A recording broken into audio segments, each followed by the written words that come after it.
Everybody has them. I've had them. I have them. You know, it happens. So I want to like make sense of the cravings for you and give you some real good tips so you can overcome your cravings. So I've actually written an ebook about my transition to a high carb raw vegan lifestyle. I've almost finished it. I'm so close to finishing it, and when I do, I'm going to put it up, and you guys, I'm sure you're going to benefit out of it because it features my blog posts from when I started on a high carb raw vegan lifestyle in 2006. So it has all where I stuffed up, you know, where it made us like so many, you know, it features where I stuffed up basically. So you're going to enjoy that a lot. So when it comes to cravings, I've got 10 tips for you. Number one is always eat sufficient calories from fruit. You have to do that because if you don't, then you're not going to have enough glycogen in your brain, and your brain's going to say, hey, we need some calories, we need some carbohydrates damn quick. Go and eat that rice, go and eat that pasta, go and eat whatever, or we need a really dense source of calories, go and eat that fat. You know, go and eat that animal fat or that milk or whatever. Now that's what's going to happen. Make sure you're counting your calories, so you go to chronometer.com and you put in your calories every single day until you're confident that you can stay on track and that you know how many calories are in things. Because now I can just eyeball something and I know how many calories are in it. A lot of people are like, oh my god, you know, I can't eat any more fruit, you know, I'm so full after one banana. You got to try harder. If you think you're full of one banana, you're seriously mistaken. You're not in tune with your body. The people who say I'm full of one banana, then go and eat ice cream. Go and eat like half a tub of ice cream. So you really just have to be patient and keep getting the calories in consistently. Sometimes you have to eat when you don't want to eat. You know, you may not feel like eating, but I've noticed as soon as we bring the fruit up to our lips and our taste buds taste that carbohydrate, that's when, you know, it registers in our brain, oh, we need food. And then it starts to taste better and we can get the food in. So sometimes you have to be like a robot. You know?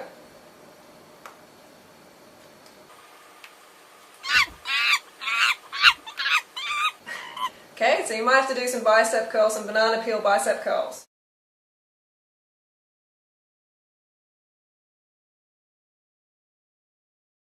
Smoothies are really good because they help you get more calories in. When we're sort of drinking it, even though you have to chew it, but it's still sort of a drink, when we're having it in that form, it's so much easier to get more calories in. Okay, so really concentrate on smoothies early on in your journey and forevermore. You know, like I have a lot of smoothies. Most of the time, 2 of my meals out of a day are smoothies. If you don't know why you're feeling a certain way, you know, why you're having a craving, then how are you going to know how to fix it? You're not going to know. So you need to educate yourself. Carbohydrates are brain fuel.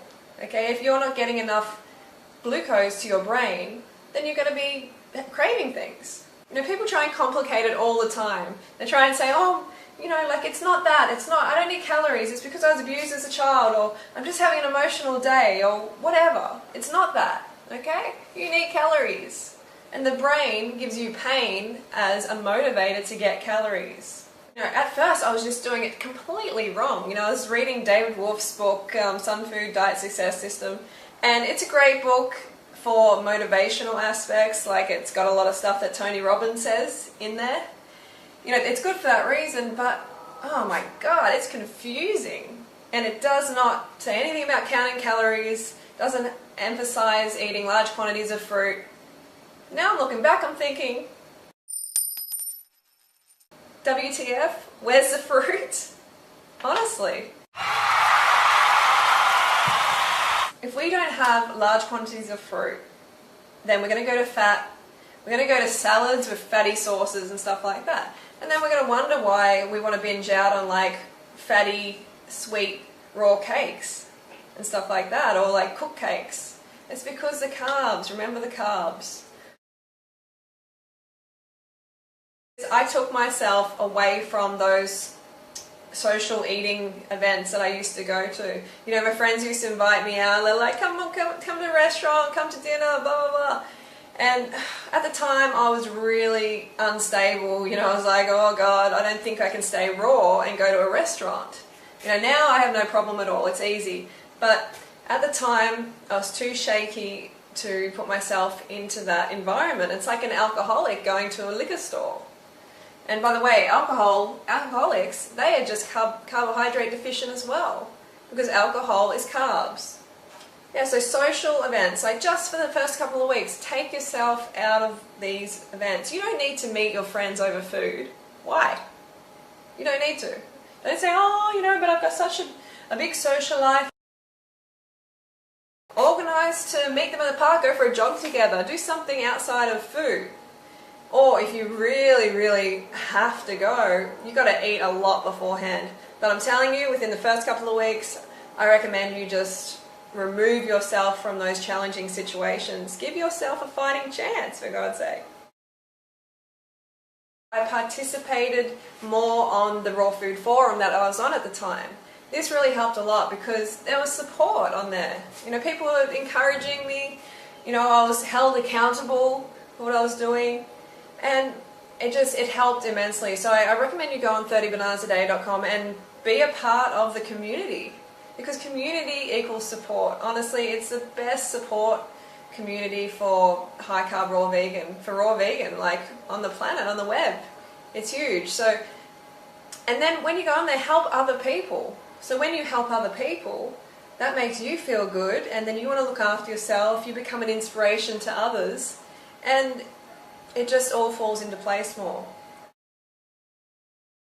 Okay, big one is making a pain and pleasure list, and carrying that pain and pleasure list around with you everywhere. Alright, you know, just stick it in your back pocket, put it in your wallet, stick it on the wall, stick it on your fridge, wherever. You need to have that pain and pleasure list somewhere handy for when you get challenged. So number one is you need to eat enough fruit, obviously, and that's what's going to be most important, but the pain and pleasure list is going to back that up. It's going to keep you on track. You know, rip that list out and look at those reasons. Remember the reasons you came to this lifestyle and constantly remind yourself, or else you're going to be off the wagon pretty quickly. It's going to be even harder too if you haven't eaten enough. You bring out that list. The list might mean nothing to you then. You may have enough pain. Like I had a lot of pain myself. You know, when I came to this lifestyle, I was really, you know, suffering from, you know, borderline chronic fatigue syndrome, acne.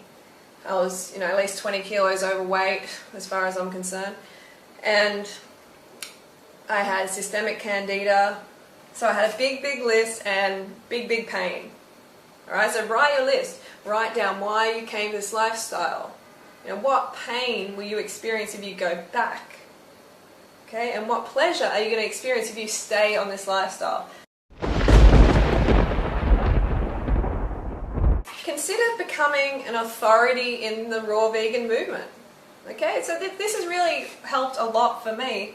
Is, you know, people look to me for inspiration. So if you're thinking, oh, you know, I wouldn't mind sort of like a career in this industry or something, like do it. We need more people. Right? And that's going to help you keep on track because you're going to become inspiration to others and they're going to hold you accountable. Okay, visualization is a big one. You know, it's not this is not hippie shit, okay? And it's actually really, really awesome and it works. I've designed my whole life using a vision book and it is, I think I'm doing alright. You know, I'm happy with how my life's going. And I look back over my vision book, it's all laid out there. The map is just there. I have followed that map almost exactly.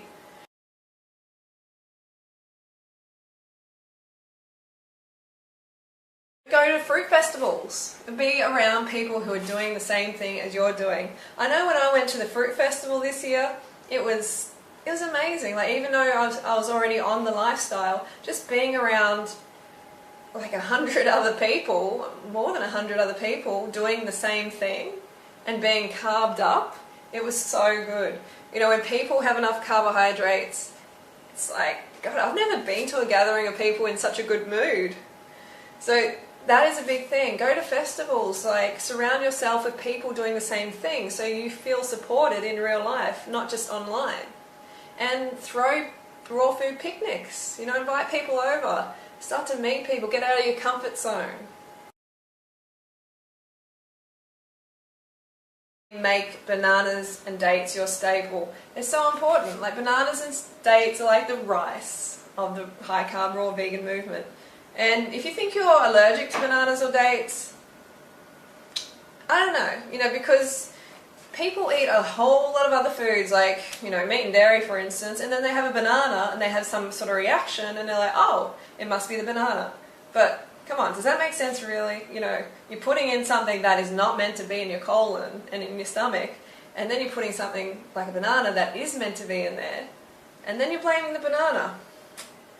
I don't think so.